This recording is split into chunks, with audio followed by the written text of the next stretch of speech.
সামনে আর মাত্র 10 দিন বাকি ভোটের, আর এই নিয়ে রাজ্য রাজনীতির তুঙ্গে কে বা কারা সংখ্যাগরিষ্ঠ নিয়ে বসবেন 2026-এর নবান্নের মসনদে, কাদের বসাতে চাইছেন, কি বলছেন বাংলা তথা নওদা ব্লকের আমজনতা, দেখে নেব তার এক ঝলক। মুর্শিদাবাদ থেকে ক্যামেরায় শেরফুল মণ্ডলের সঙ্গে আবিদ হোসেন মণ্ডলের report, TV ATM Bangla, Kolkata.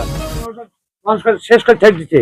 আজ এনআরসি করছে, আজ জমক করছে, আজ বেকার ভাতা দেবো না, জমক করবো, মেলা রকমের কাহিনী দেখাচ্ছে। আজ 4 তারিখে দেখবো, এই তো বলছে, এ কিরম বেশি কথা। হ্যাঁ, তারা ভোট নেবে, 10 জনাকে লিখে একটা এমএলএ মন্ত্রী প্রধান হয়, আর তারাই তো আমাদেরকে লাথি মেরে ফেল দিছে। আজ আমাদের নিজের ভোট থেকে ভোট নাই, চাকরি নাই, বাংলায় চাকরি নাই, বেকার যুবকদেরকে শেষ করে দিতে। যেসব বেকার যুবক লেখাপড়া করে বাড়িতে বসে আছে, তারা দেখেন সব বেঙ্গলে খাচ্ছে, মহারাষ্ট্রে খাচ্ছে। লেখাপড়া করে বাংলায় রাজ্যে এখন কোনো চাকরি নেই। যতটা সম্ভব এটা ফেক ভিডিও, এই ভিডিওর সত্যতা এখন পর্যন্ত মানুষের হাতে এসে পৌঁছায়নি।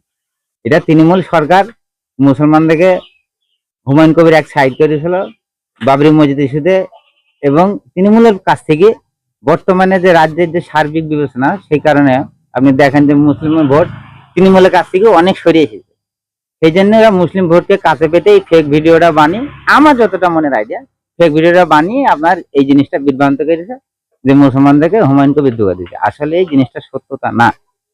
আমরা হুমায়ুন কবিরকে চাইছি, হুমায়ুন কবিরকে চাইছি, মানে এর আগে কয়েকশো বার ভোট দিয়েছি, এমএলএ এমপি করেছি, হ্যাঁ নওদায়, ঘটনা কেউ কোনো কাজ করেনি। সব ঘোলা জলে সব মাছ ধরতে এসছে এরা। আমরা হুমায়ুন কবির এখন এখানে আমরা হুমায়ুন কবিরকে চাইছি, হুমায়ুন কবিরকে ভোট দেবো। গণ্যমান্য ব্যক্তি তারা কিছু মাইন্ড করবে না, এগুলো চক্রান্ত, ভোট ভাঙার চক্রান্ত চলছে, এগুলো আদার্স কিছু না। ভোট ভাঙার চক্রান্ত কথা করেছে এটা।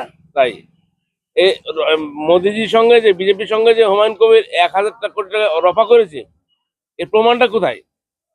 প্রমাণটা কোথায়? এগুলো রাজ্য সরকার ক্ষমতায় আছে, কেন্দ্র সরকার ক্ষমতায় আছে, তাই পুরো যেটা বোঝে সেটা হাইলাইট হচ্ছে। হ্যাঁ,